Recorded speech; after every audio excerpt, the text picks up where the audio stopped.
अस्सलाम वालेकुम।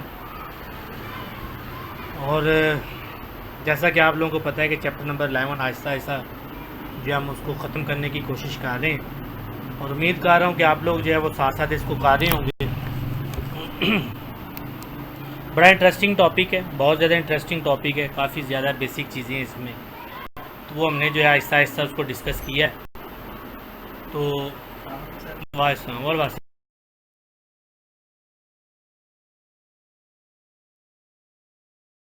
जो आपसे टॉपिक डिस्कस करना उसमें uses of organic compound very interesting. वो इसलिए इंटरेस्टिंग क्योंकि शॉर्ट में भी आ जाता होता है, लॉन्ग में भी आ जाता होता है। और अब हमें पता चलेगा कि वैसे तो हमने ये जो आपको याद होगा कि जब ऑर्गेनिक सोर्सेज हमने पढ़े थे तो वहाँ भी काफ़ी मैंने इसको जो है वो डिस्कस कर लिया था कि ये जी मटन में होता है, इधर होता है, इधर होता है। तो अब ज़रा हम इसको जो है इसके यूजेस पढ़ते हैं कि ये ऑर्गेनिक कंपाउंड बेसिकली यूज़ कहाँ कहाँ होते हैं। तो सबसे पहले हम ये हेडिंग है यूजेस एज फूड। तो सबसे पहले अगर हम बात करें तो ये ऑर्गेनिक जो है ये यूज़ होता है इसमें फूड वगैरह में, जैसे मिल्क है, एग है, मीट है, वेजिटेबल्स वगैरह, ये सारे जो हैं इसमें ऑर्गेनिक कंपाउंड्स होते हैं। उसके बाद हम क्लॉथिंग की बात करें तो आपको पता है कि जो कपड़ा वगैरह हम पहनते हैं या बेड शीट्स वगैरह, ये सारी ऑर्गेनिक कंपाउंड है।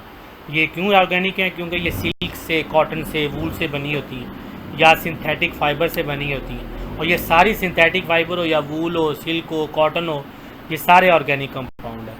उसके बाद यूजेस एज हाउसेज। हाउसेज में जो वुड है आपको पता है प्योर, अगर आपसे पूछा जाए कि नेचुरली सिंथेसाइज ऑर्गेनिक कंपाउंड कौन सा है तो आप कहना सेलुलोज। अब सेलुलोज जो है ये वुड में होता है और वुड आपको पता है कि हम जो है डिफरेंट फर्नीचर बनाने में या दरवाजे, कुछ भी लकड़ी का काम करना हो तो हम उसको जो है वो घरों में यूज़ करते हैं। जो है अगर हम इसका और यूज़ देखें तो यूजेस एज फ्यूल। और उसमें सबसे बड़ी बात कि ऑटोमोबाइल, मैंने उस दिन भी कहा था कि C N G compress natural gas जो है ये ऑटोमोबाइल में यूज़ करते हैं। उसके बाद हम जो है कोल जो है ये देखें, कोल को यूज़ किया जाता है घरों में, पेट्रोलियम यूज़ करते हैं, नेचुरल गैस यूज़ करते हैं। ये सारे फॉसल फ्यूल्स होते हैं। फॉसल, अब आपको अगर मैं क्वेश्चन पूछूं कि ये जो पेट्रोलियम है या जो कोल वगैरह है उसको फॉसल फ्यूल्स क्यों कहते हैं? आपने सिंपल से इसका ये बताना कि जब मैंने कोल का जो है फॉर्मेशन पढ़ाई थी तो वहाँ मैंने बताया था कि जो जो डेड प्लांट्स होते हैं, फॉसल जो है, फॉसल का मतलब होता है रेजिड्यू, जो डेड प्लांट का रेजिड्यू बच जाता है वो फॉसल होता है। और वही जब उन डेड प्लांट का जो फॉसल्स होते हैं उसके ऊपर हाई टेम्परेचर अप्लाई होता है, हाई प्रेशर अप्लाई होता है, तो वो जो है वो इन चीज़ों में कन्वर्ट हो जाता है। तो इसलिए हम इनको फॉसल फ्यूल्स भी कहा जाता है।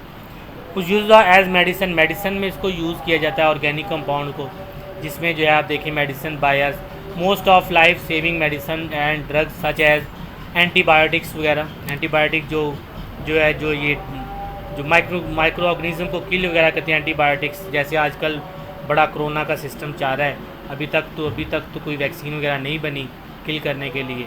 अभी जब बनेगी, इन प्रोसेस होगा तो वो आपको जो है वो प्रॉपर फिर सारी चीज़ें ओपन हो जाएंगी। तो इसका मतलब है कि ये सारी चीज़ें जो हैं मेडिसिन वगैरह ये ऑर्गेनिक कंपाउंड से ही बनती हैं, लेबॉरेटरीज में बनाए जाते हैं। उसके बाद जो हम रॉ मटेरियल की बात करें तो रॉ मटेरियल में बहुत सी इसकी वैराइटीज़ हैं जो इससे बनती हैं। सबसे पहले रबर है, पेपर है, इंक है, ड्रग्स है, डाइज़ है, पेंट्स, ये सारी चीज़ें जो हैं वो ऑर्गेनिक कंपाउंड से बनती हैं।